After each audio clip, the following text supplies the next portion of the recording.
Hi hello ನಮಸ್ಕಾರ ವೀಕ್ಷಕರೇ, ತಮ್ಮೆಲ್ಲರಿಗೂ ಭಾಗ್ಯ ಟಿ ವಿ ಬ್ಲಾಗ್ಸ್ನ ಮತ್ತೊಂದು ಹೊಸ ವಿಡಿಯೋಗೆ ಸುಸ್ವಾಗತ ಕೋರ್ತಾ ಇದ್ದೀನಿ. ನಾನು ನಿಮ್ಮ ಪ್ರೀತಿಯ ಗಿರೀಶ್ ನಾಗರಾಜ್. ಇವತ್ತು ನಾನು ಹಾಕಿರ್ತಕ್ಕಂಥ ಒಂದು ಶರ್ಟ್ ನೋಡಿದ್ರೆ ಗೊತ್ತಾಗ್ತಾ ಇರ್ಬೋದು, ನನ್ನ ಮನಸ್ಸಲ್ಲಿ ಭಕ್ತಿಭಾವ ಮೂಡ್ತಾ ಇರ್ತಕ್ಕಂಥದ್ದು, ಆಧ್ಯಾತ್ಮಿಕತೆ ತುಂಬಿರ್ತಕ್ಕಂಥದ್ದು. ಹಾಗಿದ್ರೆ ಎಲ್ಲಿ ಹೋಗಬೇಕು? ದೇವಸ್ಥಾನಕ್ಕೆ ಹೋಗಬೇಕು ಅಲ್ವಾ? ಖಂಡಿತ ನಾನು ನಮ್ಮ ಲೋಕಲಲ್ಲಿರ್ತಕ್ಕಂಥ ದೇವಸ್ಥಾನ ಅಲ್ಲ, ಒಂದು ವಾರಕ್ಕಿಂತ ಹೆಚ್ಚಿನ ಅಂದರೆ 10 ದಿನಗಳ ಟ್ರಿಪ್ಪನ್ನು ಹೊರಟಿದ್ದೀನಿ. ಅದು ಭಾಗೀರಥಿ ಟ್ರಾವೆಲ್ಸ್ ಮೂಲಕ. ಈ ಹಿಂದೆಯೇ ಭಾಗೀರಥಿ ಟ್ರಾವೆಲ್ಸ್ನ ಮಾಲೀಕರಾದಂತಹ ಗುರುಮೂರ್ತಿಯವ್ರನ್ನ ಇಂಟರ್ವ್ಯೂ ಮಾಡಿದಾಗ ಅವ್ರು ಕೊಡ್ತಕ್ಕಂಥ ಸೇವೆ, ಸರ್ವೀಸು, ಹಾಗೆ ಏನೆಲ್ಲ ಪ್ಯಾಕೇಜ್ ಇದೆ ಅಂತ ತಿಳಿಸ್ಕೊಟ್ಟಿದ್ದೆ. ಹಾಗೆ ಆ ಒಂದು ಇಂಟರ್ವ್ಯೂ ಮಾಡಬೇಕಾದ್ರೆ ನಾನು ಹೇಳಿದ್ದೆ ನಿಮಗೆ, ನಾನು ಸಹ ಅವ್ರ ಜೊತೆ ಟ್ರಿಪ್ ಅಥವಾ ಟೂರನ್ನು ಹೋಗಿ ಅವ್ರು ಕೊಡ್ತಕ್ಕಂಥ ಸೇವೆ ಮತ್ತು ಬಂದಂಥ ಟೂರಿಸ್ಟ್ನ ಯಾವ ರೀತಿಯಾಗಿ ನೋಡ್ಕೊಳ್ತಾರೆ, ಅಕಾಮಿಡೇಷನ್ ಯಾವ ರೀತಿ ಮಾಡ್ತಾರೆ, ಫುಡ್ನ ಯಾವ ರೀತಿ ಪ್ರೊವೈಡ್ ಮಾಡ್ತಾರೆ ಅಂತ. ಇವತ್ತು ಆ ಒಂದು ಟೈಮ್ ಬಂದುಬಿಡ್ತು. ಹೌದು, ಇದೇ ತಿಂಗಳ ಜುಲೈ 27ನೇ ತಾರೀಕಿಂದ ಆಗಸ್ಟ್ 3ನೇ ತಾರೀಕುವರೆಗೂ ಸರಿಸುಮಾರು ಏನಿಲ್ಲ ಅಂದರೂ ಒಂದು 7-8 ಪುಣ್ಯಕ್ಷೇತ್ರಕ್ಕೆ ಹೋಗ್ತಾಯಿದ್ದೀನಿ. ಹಾಗೆ ಎಲ್ಲಿ ಹೋಗ್ತಾಯಿದ್ದೀನಿ, ಆ ಟ್ರಿಪ್ನ ಪ್ಲಾನ್ ಏನು, ಎಲ್ಲೆಲ್ಲ ಸ್ಟೇ ಮಾಡ್ತೀವಿ, ಏನೆಲ್ಲ ಆ ಟ್ರಿಪ್ ಬಗ್ಗೆ ನಮ್ಮ ಗುರುಮೂರ್ತಿಯವರು ಯೋಜನೆಗಳನ್ನ ಹಮ್ಮಿಕೊಂಡಿದ್ದಾರೆ ಅನ್ನೋದನ್ನು ಈ ವಿಡಿಯೋ ಮೂಲಕ ತಿಳಿಸ್ಕೊಡ್ತೀನಿ. ಹಾಗೆ ಮುಂದೆ ಬರ್ತಕ್ಕಂಥ ವಿಡಿಯೋಗಳಲ್ಲಿ ನಾನು ಹೋದಂಥ ಟ್ರಿಪ್ ಹಾಗೆ ಆ ಜಾಗದ ಬಗ್ಗೆ ಸಂಪೂರ್ಣವಾದಂಥ ಮಾಹಿತಿಯನ್ನು ಕೊಡ್ತಾ, ಅಲ್ಲಿನ ವಾತಾವರಣ ತೋರಿಸ್ತಾ, ಹಾಗೆ ಆ ಕ್ಷೇತ್ರದ ಮಹಿಮೆಯನ್ನು ತಿಳಿಸ್ತಾ ನಿಮಗೆ ವಿಡಿಯೋ ತುಂಡ್ಕೊಂಡು ಸಹ ಟ್ರಿಪ್ಪು ಕಂಪ್ಲೀಟಾಗಿ ಮಾಡಿಕೊಡ್ತೀನಿ. ಹಾಗೆ ಟ್ರಿಪ್ಪಿಗೆ ಬಂದಂಥ ಅನೇಕ ಜನ ಪ್ರವಾಸಿಗರು ಅವರ ಅನುಭವನ ಊಟದ ಬಗ್ಗೆ ಆಗ್ಬೋದು, ರೂಮ್ ಬಗ್ಗೆ ಆಗ್ಬೋದು, ಹಾಗೆ ಅಲ್ಲಿನ ವಾತಾವರಣದ ಬಗ್ಗೆ ಆಗ್ಬೋದು, ಕಂಪ್ಲೀಟ್ ಆದಂಥ ಟ್ರಿಪ್ ಬಗ್ಗೆ ಹಂಚ್ಕೊಳ್ತಾರೆ. ಖಂಡಿತ ವಿಡಿಯೋನ ನೋಡ್ತಾ ಇರಿ. ನೀವು ಸಹ ನಿಮ್ಮ ಒಂದು ಫ್ಯಾಮಿಲಿ ಜೊತೆಗೆ ಟ್ರಿಪ್ ಹೋಗ್ಬೇಕಂತಂದರೆ ಅಥವಾ ಪುಣ್ಯಕ್ಷೇತ್ರಗಳು ನೋಡಬೇಕು ಅಂತಂದರೆ ಖಂಡಿತ ಈ ಒಂದು ವಿಡಿಯೋ ಬಹಳ ಹೆಲ್ಪ್ ಆಗುತ್ತೆ. ಖಂಡಿತ ವಿಡಿಯೋ ನೋಡ್ಬೇಕಾದ್ರೆ ಎಷ್ಟೋ ಜನರ ಕನಸು ನಿಜವಾಗ್ಲೂ ನನಸಾಗಬಾರ್ದಾ ಅಂತ ನಿಮ್ಮ ಮನಸ್ಸಲ್ಲಿ ಅನಿಸುತ್ತೆ. ಯಾಕೆಂದರೆ ಹಸುವಿದ್ದವ್ರಿಗೆ ಮಾತ್ರ ಗೊತ್ತು ಅನ್ನೋದು ಬೆಲೆ ಅನ್ನೋ ಹಾಗೆ, ಯಾರಿಗೆ ಈ ಪುಣ್ಯಕ್ಷೇತ್ರಗಳ ಮೇಲೆ ಆಸೆ ಇರುತ್ತೆ ಲೈಫಲ್ಲಿ ಒಂದ್ಸತಿ ನೋಡಬೇಕು ಅನ್ನೋರಿಗೆ ಈ ಒಂದು ವಿಡಿಯೋಗಳು ವರದಾನ ಅಂತ ಹೇಳ್ತಾ, ಹಾಗಿರೋ ಬನ್ನಿ ಈಗ ಭಾಗೀರಥಿ ಟ್ರಾವೆಲ್ಸ್ನ ಗುರುಮೂರ್ತಿ ಅವ್ರನ್ನ ವೆಲ್ಕಮ್ ಮಾಡ್ತಾ ಈ ಒಂದು ಟ್ರಿಪ್ಪು ಯಾವತ್ತು ಶುರುವಾಗಿ ಎಲ್ಲಿ ಎಂಡ್ ಆಗುತ್ತೆ, ಎಲ್ಲೆಲ್ಲಿ ಹೋಗ್ತಾ ಇದ್ದೀವಿ, ಕಂಪ್ಲೀಟ್ ಆದಂಥ ಮಾಹಿತಿನ ತಿಳಿತಾ ಹೋಗೋಣ. ನಮಸ್ಕಾರ ಗುರುಮೂರ್ತಿ ಅವರೇ, ಹೇಗಿದ್ದೀರಾ? Thank you so much. ನಿಜವಾಗ್ಲೂ ನನ್ನ ಲೈಫಲ್ಲಿ ನಾನು ನಿಜವಾಗ್ಲೂ ಈ ರೀತಿ ಒಂದು ಟ್ರಿಪ್ ಹೋಗ್ತೀನಿ ಅಂತ ಅಂದ್ಕೊಂಡೇ ಇರಲಿಲ್ಲ. ಆ ರೀತಿಯಾದಂಥ ಒಂದು ಪ್ರವಾಸನ ವ್ಯವಸ್ಥೆ ಮಾಡಿ ಸರಿಸುಮಾರು ಎಷ್ಟು ಜನ ಬರ್ತಾ ಇರೋದು? ಇಲ್ಲಿ 80 ಜನ ಬರ್ತಾ ಇದ್ದಾರೆ. 80 ಜನ ಬರ್ತಾ ಇರೋದು, ಅದರಲ್ಲಿ ನಾನು ಒಬ್ಬ ಅಂತ ಹೇಳಕ್ಕೆ ಹೆಮ್ಮೆ ಪಡ್ತೀನಿ, ನೀವು ಒಬ್ರು ಅಂತ ಹೇಳಕ್ಕೆ ಹೆಮ್ಮೆ ಪಡ್ತೀನಿ. ಪ್ಲಸ್ 82 ಆಗುತ್ತೇನೋ ಅಲ್ವಾ? ಯಾರು 80 ಜನ ಬರ್ತಾ ಇರ್ತಕ್ಕಂಥವ್ರು? ಎಲ್ಲಿ ಹೋಗ್ತಾ ಇದೀವಿ ಟ್ರಿಪ್ಪು, ಏನು ಡೇಟು, ಏನು ಸಮಾಚಾರ? 80 ಜನ ಬಂದು ಇವರು ಎಲ್ಲ ಒಂದೇ ಫ್ಯಾಮಿಲಿ, ಫ್ರೆಂಡ್ಸು, ಒಂದೇ ಊರಿನವರು. ಇಲ್ಲಿ ಕರ್ನಾಟಕದಲ್ಲಿ ಚಿಂತಾಮಣಿ ಹತ್ರ ಇರುವಂಥ ಕೈವಾರ ಅಂತ ಊರಿಂದ ಇವರು 80 ಜನ ಒಂದೇ ಊರಿನವರು ಬರ್ತಾ ಇದ್ದಾರೆ. ಇವ್ರಿಗೆಲ್ಲಾನು ಒಂದು 2 ವರ್ಷ 3 ವರ್ಷಕ್ಕೆ ಒಂದ್ಸಲಿ ಎಲ್ಲ ಪ್ಲಾನ್ ಮಾಡಿ ಅವರು ಪ್ರತಿ ಟೂರ್ ಆರ್ಗನೈಸ್ ಮಾಡ್ತಾರೆ. ಸೊ ನಾವೇ ಅವ್ರಿಗೆ ಎಲ್ಲಾನು ಆರ್ಗನೈಸ್ ಮಾಡಿಕೊಡೋದು. ಹೋದ ಸಲ ಅವರು ಗುಜರಾತ್ ಉಜ್ಜಯಿನಿ ಟೂರ್ಗೆ ಬಂದಿದ್ರು, ಗುಜರಾತ್ ಟೂರ್ಗೆ ಬಂದಿದ್ರು. ಈ ವರ್ಷ ಅವರು ಉಜ್ಜಯಿನಿ, ಓಂಕಾರೇಶ್ವರ, ಕಾಶಿ ಯಾತ್ರೆ ಮಾಡಬೇಕು ಅಂದಾಗ ನಾವು ಅವ್ರಿಗೆ ಎಲ್ಲ ಪ್ಲಾನ್ ಮಾಡಿ ಆರ್ಗನೈಸ್ ಮಾಡಿ ಕೊಟ್ಟಿದ್ವಿ. ಒಟ್ಟಿನಲ್ಲಿ ಇಂಡಿಯಾ ತೋರಿಸ್ಬಿಡ್ತೀರ ಅವ್ರಿಗೆ? ಒಂದು ಭಾಗದ ಇಂಡಿಯಾ ಪೂರ್ತಿ ನೋಡಿಸೋಕ್ಕಾಗಲಿಲ್ಲ ಅಂದ್ರೂ 10 ದಿನದಲ್ಲಿ ಏನಾಗುತ್ತೋ ಮ್ಯಾಕ್ಸಿಮಮ್ ಎಲ್ಲ ಕವರ್ ಮಾಡ್ತಾರೆ. ಬಟ್ ಈ ರೀತಿ ಒಂದು ಟ್ರಿಪ್ ಪ್ಲಾನ್ ಮಾಡಬೇಕಾದ್ರೆ ಎಷ್ಟು ದಿನದಿಂದ ಒಂದು ಪ್ರೊಸೆಸ್ ಇದ್ದಿದ್ದು? ಇವರು ಒಂದು 5ರಿಂದ 6 ತಿಂಗಳಿಂದ ಪ್ಲಾನ್ ಮಾಡಿದ್ವಿ. ಮೊದಲು ಇವ್ರಿಗೆ ಫ್ಲೈಟ್ ಟಿಕೆಟ್ ಬುಕ್ ಮಾಡಿ, ಟ್ರೈನ್ ಟಿಕೆಟ್ ಎಲ್ಲ ಬುಕ್ ಮಾಡಿ, ಈ ಥರದ್ದೆಲ್ಲನೂ ಒಂದು ಪ್ರೋಸೆಸ್ ನಡೀತಾ ಇರುತ್ತೆ. ಅವ್ರಿಗೆ ಅಂದರೆ ಫಸ್ಟ್ ಅವರು ಬುಕ್ ಮಾಡಿದಾಗ ಫಸ್ಟ್ ಫ್ಲೈಟ್ ಟಿಕೆಟ್ ಬುಕ್ ಮಾಡಿಬಿಡ್ತೀವಿ. ಯಾಕಂದರೆ ಎಷ್ಟು ಬೇಗ ಬುಕ್ ಮಾಡ್ತಾರೋ ಅಷ್ಟು ಕಡಿಮೆ ಸಿಗುತ್ತೆ ಅಂತ. ಅದಾದಮೇಲೆ ಅವ್ರಿಗೆ ಮಧ್ಯದಲ್ಲಿ 2 ಕಡೆ ಟ್ರೈನ್ ಇತ್ತು, 2 ಟ್ರೈನ್ ಟಿಕೆಟ್ ಬುಕ್ ಮಾಡಿದ್ದೀವಿ. ಅದಾದಮೇಲೆ ಎಲ್ಲ ಕೆಲಸ ನಡೀತಾ ಇರುತ್ತೆ. ಓಕೆ, ಇದು ಟ್ರೈನು ಅಂತ ಹೇಳಿದ್ರಿ, ಬಸ್ಸು ಅಂತ ಹೇಳಿದ್ರಿ, ಮತ್ತು ಬಂದು ಫ್ಲೈಟು ಅಂತ ಹೇಳಿದ್ರಿ, ಎಲ್ಲಾದರೂ ಮಿಶ್ರಣನ ಅಥವಾ ಎಲ್ಲ ಕಡೆಗೂ ಫ್ಲೈಟಲ್ಲಿ ಹೋಗ್ಬೋದಾ, ಎಲ್ಲ ಕಡೆಗೂ ಟ್ರೈನಲ್ಲಿ ಹೋಗ್ಬೋದಾ, ಹೇಗೆ ಅಂತ? ಇದು ಮಿಶ್ರಣ ಅಂದರೆ ಇದರಲ್ಲಿ ಇವರೇ 80 ಜನ ಇರೋದ್ರಿಂದ ಇವ್ರಿಗೆ ಹೇಗೆ ಬೇಕೋ ಹಾಗೆ ಕೇಳಿದ್ರು ಅವರು. ನಾವು ಅವ್ರಿಗೆ ಹೇಗೆ ಬೇಕೋ ಆ ಥರ ಟೈಲರ್ ಮೇಡ್ ಕಸ್ಟಮೈಸ್ ಮಾಡಿ ಕೊಟ್ಟಿದ್ದೀವಿ. ಅಂದರೆ ಅವರು ಬೆಂಗಳೂರಿಂದ ಸ್ಟಾರ್ಟಿಂಗ್ನಲ್ಲಿ ಓಂಕಾರೇಶ್ವರ್ ಹೋಗಬೇಕಾಗಿತ್ತು, ಅವರು ಟ್ರೈನಲ್ಲಿ ಹೋಗಬೇಕು ಅಂತ ಹೇಳಿದ್ರು. ಆದ್ದರಿಂದ ಅದು ಖಾಂಡವಾ ಅಂತ ಒಂದು ಸ್ಟೇಷನ್ ಬೆಂಗಳೂರಿಂದ ಎಷ್ಟು ಕಿಲೋಮೀಟರ್ ಇರ್ಬೋದು? 24 ಗಂಟೆ ಜರ್ನಿ ಟ್ರೈನ್ನಲ್ಲಿ. ಓಕೆ. ಸೊ ಸಂಜೆ 7 ಗಂಟೆಗೆ ಕೂತ್ಕೊಂಡ್ರೆ ಮಾರನೇ ದಿನ ಸಂಜೆ 6:30 ಅಷ್ಟೊತ್ತಿಗೆ ನಾವು ಅಲ್ಲಿಗೆ ಹೋಗ್ತೀವಿ ಖಾಂಡವಾಗೆ. ಖಾಂಡವಾವರೆಗೂ ಟ್ರೈನಲ್ಲಿ ಹೋಗಿರೋದು. ಅಲ್ಲಿಂದ ಮುಂದೆ ಬಸ್ ಬರುತ್ತೆ ನಮ್ಮದು. ಆ ಬಸ್ನಲ್ಲಿ ಮಿಕ್ಕಿದ್ದೆಲ್ಲ ಪ್ರಯಾಣ ನಡೆಯುತ್ತೆ. ಓಕೆ, ಹಾಗಿದ್ರೆ ಬಂದು ಒಟ್ಟು ಎಷ್ಟು ದಿನಗಳ ಒಂದು ಪ್ರಯಾಣ? ಇದು 10 ದಿನ ಪ್ರಯಾಣ. 10 ದಿನ. ಬೆಂಗಳೂರಿಂದ ಮತ್ತೆ ನಾವು ಬೆಂಗಳೂರಿಗೆ ಬರೋಕ್ಕೆ 10 ದಿನ ಪ್ರಯಾಣ. ಯಾವ ಡೇಟಿಂದ ಶುರು ಮಾಡ್ತಾ ಇರ್ತಕ್ಕಂಥದ್ದು? ಇವ್ರದ್ದು 23ನೇ ತಾರೀಕು ಇಲ್ಲಿಂದ ಹೊರಡ್ತಾ ಇದ್ದಾರೆ, ಜುಲೈ 23. Okay, 23 July. ಅವರು ಅಲ್ಲಿಂದ 3ನೇ ತಾರೀಕು ಆಗಸ್ಟ್ವರೆಗೂ ಸರಿ ಸುಮಾರು 10 ದಿನ ಈ ಯಾತ್ರೆಯನ್ನು ನಡೆಯುತ್ತೆ. ಈ 10 ದಿನದಲ್ಲಿ ಮೊದಲಿಗೆ ಇವ್ರಿಗೆ ಓಂಕಾರೇಶ್ವರ್ ಪ್ಲಾನ್ ಮಾಡಿದ್ದೀವಿ. ಯಾವತ್ತು ಬೆಂಗಳೂರು ಶುರು ಆಗ್ತಕ್ಕಂಥದ್ದು ಟ್ರೈನು? ಟ್ರೈನ್ 24ನೇ ತಾರೀಕು ಜುಲೈ. ಹಾಂ, ಜುಲೈ 24. 25ನೇ ತಾರೀಕು ಖಾಂಡ್ವಾ ರೈಲ್ವೆ ಸ್ಟೇಷನ್ಗೆ ಹೋಗ್ತಾರೆ. ಓಕೆ, ಅಲ್ಲಿ ನಮ್ಮ ಟೀಮ್ ಮುಂಚೆನೆ ಹೊರಟೋಗಿ ಪ್ಲಾನ್ ಮಾಡಿಬಿಟ್ಟಿರ್ತೀವಿ. ಅವ್ರು ಒಂದಿನ ಮುಂಚೆನೆ ನಮ್ಮ ಅಡುಗೆ ಮಾಡೋವಂಥ ತಂಡ ಹಾಗೂ ನಮ್ಮ ಟೂರ್ ಮ್ಯಾನೇಜರ್ಸು ಎಲ್ಲರೂ ಅಲ್ಲೆಲ್ಲ ಅವ್ರನ್ನ ರೆಡಿ ಮಾಡಿರ್ತಾರೆ. ಅಂದರೆ ಇವರು ಬರೋದಕ್ಕಿಂತ ಮುಂಚೆನೆ ಊಟದ ವ್ಯವಸ್ಥೆ, ತಂಗಲಿಕ್ಕೆ ವ್ಯವಸ್ಥೆ ಎಲ್ಲನೂ ರೆಡಿ ಇರುತ್ತೆ. ಬಸ್ ಎಲ್ಲ ಬಂದಿರುತ್ತೆ. ಇವ್ರಿಗೆ ರೈಲ್ವೆ ಸ್ಟೇಷನಲ್ಲಿ ಹೋಗ್ತಾ ಇದ್ದಾಗೇ ಅವ್ರನ್ನ ಎಲ್ಲ ರಿಸೀವ್ ಮಾಡಿ ಊಟ ತಿಂಡಿ ಕೊಟ್ಟು ಅಲ್ಲಿಂದ ಓಂಕಾರೇಶ್ವರ್ಗೆ ಹೋಗ್ತೀವಿ. ಓಂಕಾರೇಶ್ವರ ಅಂದರೆ ಅಲ್ಲಿ ಬೇರೆ ಏನು ದೇವಸ್ಥಾನಗಳಿದಾವೆ ಅಂತ? ಓಂಕಾರೇಶ್ವರನಲ್ಲಿ ಅದು ಜ್ಯೋತಿರ್ಲಿಂಗ, ಅದು ಮಮಲೇಶ್ವರ ಹಾಗೂ ಓಂಕಾರೇಶ್ವರನು 2 ಜ್ಯೋತಿರ್ಲಿಂಗ ದೇವಸ್ಥಾನ. ಅಲ್ಲಿ ನೋಡೋದಕ್ಕೆ ಹೋಗೋದು. ನರ್ಮದಾ ನದಿ ಹರಿಯತ್ತೆ ಅಲ್ಲಿ. ಆ ನರ್ಮದಾ ನದಿನಲ್ಲಿ ನಾವು ಅವ್ರಿಗೆ ಮೊದಲಿಗೆ ನಮ್ಮ ಈ ನರ್ಮದಾ ನದಿ ಸ್ನಾನದಿಂದ ಪ್ರಾರಂಭ ಆಗತ್ತೆ ಯಾತ್ರೆ. ಬಟ್ ಅಲ್ಲಿ ಹೋಗ್ತಾರಲ್ಲ, ಹೋದಾಗ ಅಲ್ಲಿ ರೂಮಿನ ವ್ಯವಸ್ಥೆ ಹೇಗಿರುತ್ತೆ? ನೀವು ಯಾವ ರೂಮ್ ಮಾಡಿದ್ದೀರಾ, ಯಾವ ಹೋಟ್ಲ್? ಸರ್, ನಾವೆಲ್ಲ 3 ಸ್ಟಾರ್ ಕ್ಯಾಟಗರಿ ಹೋಟೆಲ್ಸ್ ಬುಕ್ ಮಾಡಿದ್ದೀವಿ. ಎಲ್ಲ AC ರೂಮ್ಸ್ ಇರುತ್ತೆ, ಕಂಫರ್ಟಬಲ್ ಸ್ಟೇ.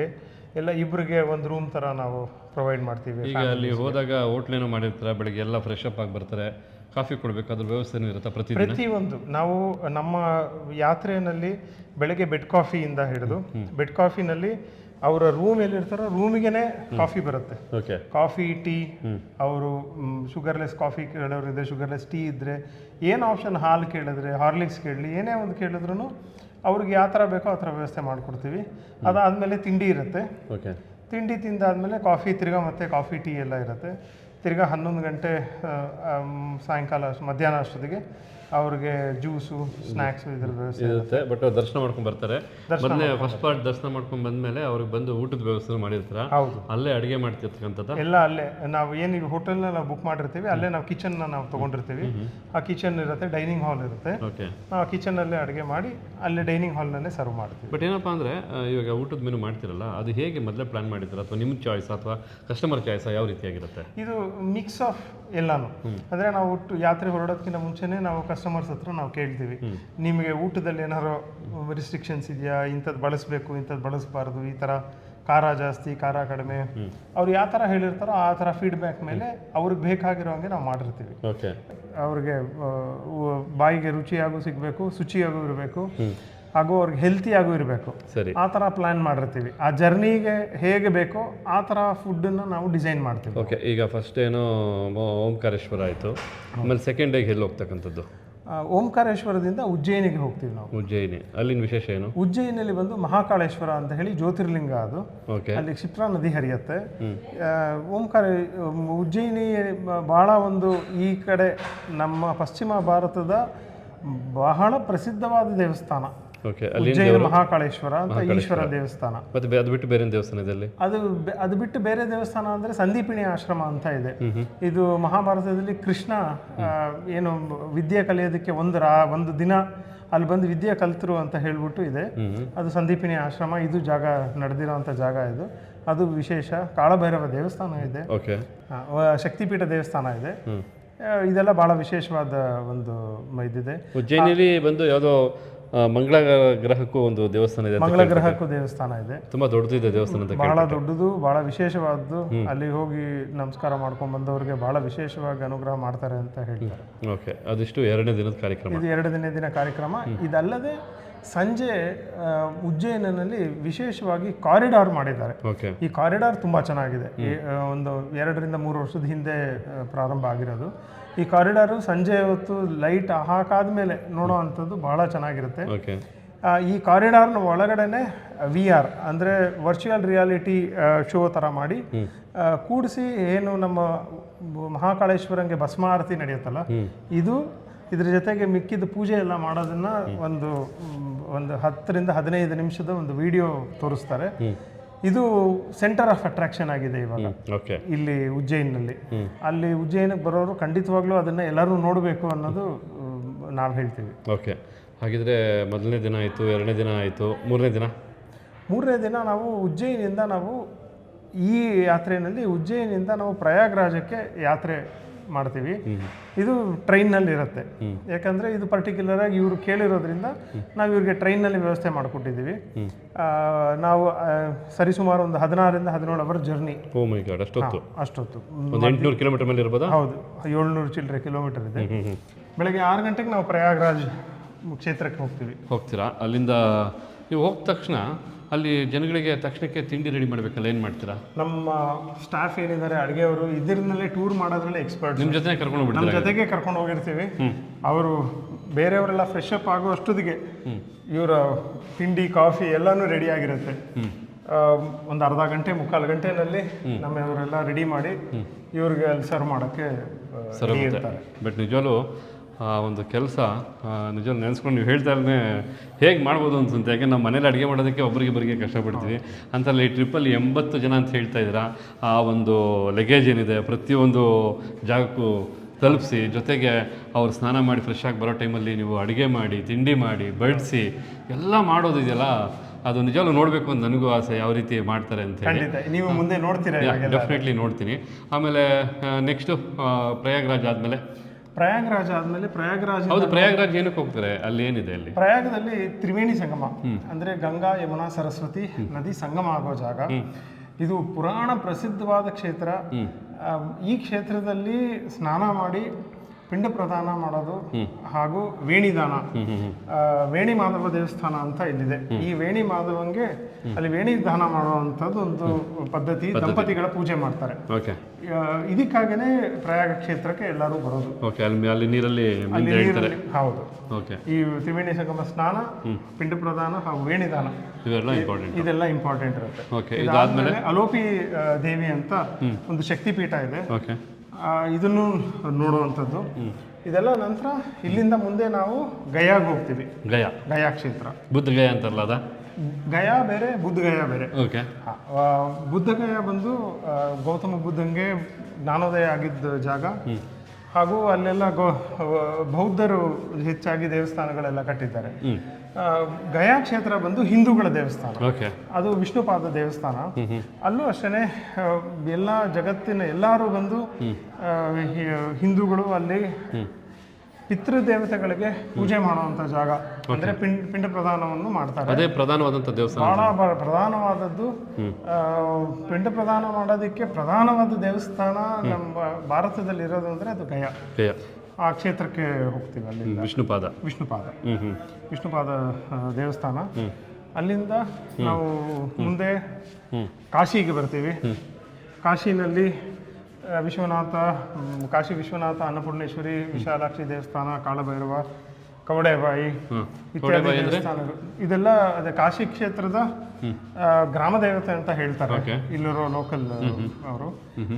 ಆ ದೇವಸ್ಥಾನ ಅದೆಲ್ಲ ನೋಡಿಕೊಂಡು ಅಲ್ಲಿಂದ ಮುಂದೆ ನಾವು ಇವಾಗ ಸಂಜೆ ಗಂಗಾ ಆರತಿ ಇರುತ್ತೆ. ಆ ಗಂಗಾ ಆರತಿ ಗಂಗಾ ನದಿ ತೀರದಲ್ಲೇನೆ ಮಾಡೋದ್ರಿಂದ ಬಹಳ ವಿಶೇಷ, ಬಹಳ ವೈಭವವಾಗಿ ನಡೆಯುವಂಥ ಒಂದು ಆರತಿ. ಇದನ್ನ ಎಲ್ಲರೂ ನೋಡಬೇಕಾಗಿರುವಂಥದ್ದು. ಇದು ಕಾಶಿ ಕ್ಷೇತ್ರದಲ್ಲಿ ನಡೆಯುವಂಥ ಒಂದು ಕಾರ್ಯಕ್ರಮ.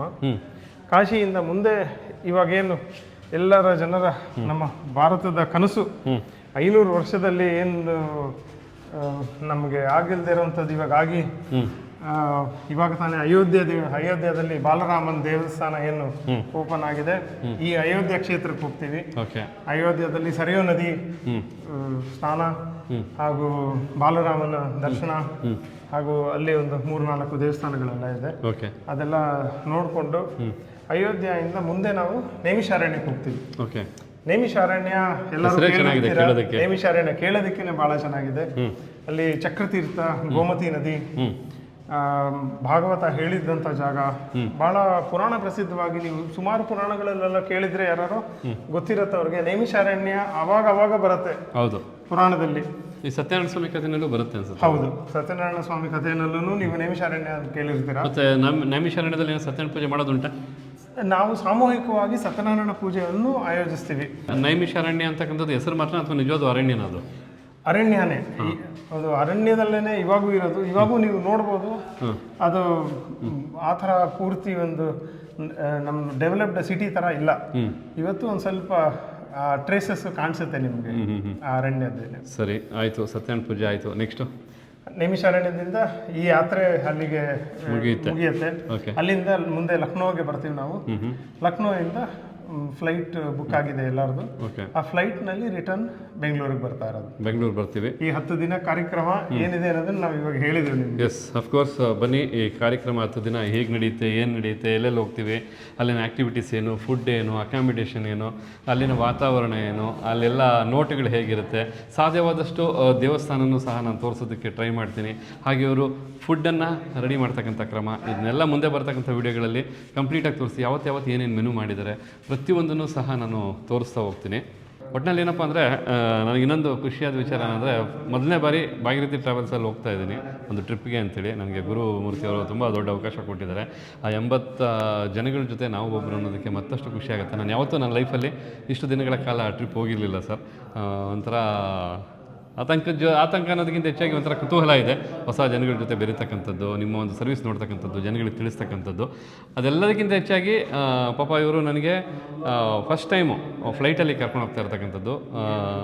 ನಾನು ಫಸ್ಟ್ ಟೈಮ್ ಲೈಫಲ್ಲಿ ಫ್ಲೈಟಲ್ಲಿ ಹೋಗ್ತಕ್ಕಂಥದ್ದು. ಅದಕ್ಕೆ ನಿಮಗೆ ಆಗಲಿ, ನಮ್ಮ ಮಧು ಅವ್ರಿಗೆ ಆಗಲಿ ನಾನು ತುಂಬ ಹೃದಯದ ಧನ್ಯವಾದ ಹೇಳಬೇಕು. ಯಾಕೆಂದರೆ ಈ ಟ್ರಿಪ್ಪಿಗೆ ನಾನು ಬರ್ತಾ ಇರೋದಕ್ಕೆ ಕಾರಣವೇ ಮಧು ಅವರು, ನನ್ನ ಸ್ನೇಹಿತರು, ತಂದೆ ಸ್ಥಾನದಲ್ಲಿ ಇರ್ತಕ್ಕಂಥವ್ರು. ಅವ್ರಿಗೆ ನಾನು ಥ್ಯಾಂಕ್ಸ್ ಹೇಳೋಕ್ಕೆ ಇಷ್ಟನೇ ಪಡ್ತೀನಿ ಒಂದು ವಿಡಿಯೋ ಮೂಲಕ. ಖಂಡಿತ ಸರ್, ನನ್ನ ಕೈಲಾದಷ್ಟು ನಾನು ಸಹ ಈ ಒಂದು ಟ್ರಿಪ್ನ ಕವರೇಜ್ ಮಾಡಿ ಜನದ ಮುಂದೆ ಇಡಬೇಕು ಅಂತ ಭಾಳ ಆಸೆಯಿಂದ ಬರ್ತಾ ಇದ್ದೀನಿ. ನನ್ನ ಕೈಲಾದಷ್ಟು ವೀಕ್ಷಕರೇ ಟ್ರಿಪ್ಪನ್ನ ಕವರೇಜ್ ಮಾಡ್ತೀನಿ, ಆ ಜಾಗಗಳ ಬಗ್ಗೆ ಮಾಹಿತಿ ಕೊಡ್ತೀನಿ. ನಿಮಗೆ ಖಂಡಿತ ಇಂಡಿವಿಜುವಲಾಗಿ ಹೋಗ್ಬೋದು ನೀವು, ಆ ಮಟ್ಟಕ್ಕೆ ನಿಮಗೆ ಒಂದು ಏನು ಹೇಳ್ತೀವಿ ಮಾಹಿತಿ ಸಿಗುತ್ತೆ. ಇಲ್ಲ ಅಂದರೆ ಚಿಂತೆ ಮಾಡಿಬಿಡಿ, ಭಾಗೀರಥಿ ಟ್ರಾವೆಲ್ಸ್ ಇದೆ. ಆ ಭಾಗೀರಥಿ ಟ್ರಾವೆಲ್ಸಲ್ಲಿ ತುಂಬಾ ಒಂದು ದೊಡ್ಡ ಗ್ರೂಪ್ ಇದೆ, ಅಡುಗೆಯವ್ರ ಗ್ರೂಪ್ ಇದೆ, ಜೊತೆಗೆ ಇವ್ರ ಆಫೀಸಲ್ಲಿ ಸ್ಟಾಫ್ಸ್ ಇದ್ದಾರೆ, ಜೊತೆಗೆ ಟ್ರಿಪ್ ಮ್ಯಾನೇಜರ್ ಇರ್ತಾರೆ ಹರೀಶ್ ಅಂತೇಳಿ, ಹಾಗೆ ಗುರು ಅಂತೇಳಿ. ಪ್ರತಿಯೊಬ್ಬರೂ ಸಹ ಒಂದು ಟೀಮಾಗಿ ಆನ್ಲೈನ್ ಆಫ್ಲೈನ್ ಹಗಲು ರಾತ್ರಿ ಬಂದಂಥ ಟ್ರಿಪ್ಪಲ್ಲಿ ಬಂದಂಥ ಜನಗಳಿಗೆ ಯಾವುದೇ ರೀತಿಯಾದಂಥ ತೊಂದರೆ ಇಲ್ಲದಂಗೆ ಪ್ರತಿಯೊಂದು ವ್ಯವಸ್ಥೆನೂ ಮಾಡಿಕೊಡ್ತಕ್ಕಂಥದ್ದು ಎಲ್ಲನೂ ನೀವೇ ಮುಂದೆ ವಿಡಿಯೋದಲ್ಲಿ ನೋಡೋರಂತೆ. ಇದಿಷ್ಟು ಇವತ್ತಿನ ಒಂದು ಮಾಹಿತಿ. ನಾವೇನು ಟ್ರಿಪ್ ಹೋಗ್ತಾ ಇದ್ದೀವಿ ಈ ಒಂದು ವಿಡಿಯೋ ಮೂಲಕ ಪ್ರಾರಂಭ ಮಾಡ್ತಿರ್ತಕ್ಕಂಥದ್ದು. ಮುಂದೆ ಬರ್ತಕ್ಕಂಥ ಸೀರೀಸಲ್ಲಿ ಪ್ರತಿದಿನದ ಆಗು ಹೋಗುಗಳು, ಡೇ ಅಂದರೆ ಮಾರ್ನಿಂಗಿಂದ ನೈಟ್ವರೆಗೂ ಏನೇನಾಯಿತು ಆ ದಿನದ್ದು ಅಂತ ಒಂದೊಂದು ಸೀರೀಸ್ ಮಾಡಾಕ್ತೀನಿ. ಖಂಡಿತ ನೀವು ನೋಡಿ, ಆಗ ನೀವು ಸಹ ನಮ್ಮ ಜೊತೆ ಟ್ರಿಪ್ಪಿಗೆ ಬಂದಂಗಿರುತ್ತೆ ವರ್ಚುವಲ್ ಆಗಿ.